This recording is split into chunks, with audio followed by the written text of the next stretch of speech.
the jobs that people like me aspired to a generation and change ago, they don't exist anymore. A lot of them, Mhm. I mean, there are still foreign correspondents in Mexico City for some of the very, very big news outlets, American news outlets like the New York Times, Washington Post. But they're few and far between. What's happening though is that as mainstream media pull back from coverage overseas, you have a new generation of kind of daring, tech savvy, talented men and women, filling the void. And they're doing so partly because of the emergence of also a new generation of nonprofits and NGOs, kind of like the Pulitzer Center on Crisis Reporting, with which I have a relationship here in Washington. There's the International Center for Journalism, which I'll be doing a presentation for next week here in Washington, D.C.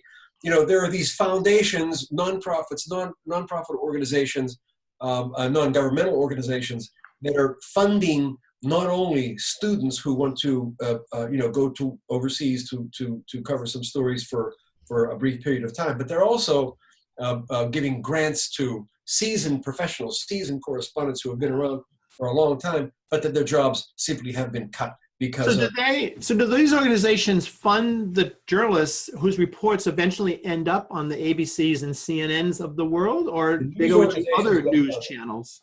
The news organizations don't fund them. The foundations, the Mellon Foundation, the Luce Foundation, the Carnegie Foundation. People apply for big grants to them either individually, or these NGOs like the Pulitzer Center apply to grants to them and get many, many, many hundreds of thousands of dollars to generate to keep them running. And what happens is these NGOs, these nonprofits, will send these people out, both students and professionals who used to have staff jobs. They'll send them out to the field. These people will come back from the field, and the people at these institutions will help vet their information, help steer their information to existing outlets, Huffington Post, Washington Post, New York Times, whatever. So it's a circular system that is taking the place of what used to be a very vertical system of corporations paying for CBS, NBC, CNN, whatever, paying salaries for people for them to generate content. Now it's a bit more circular than that.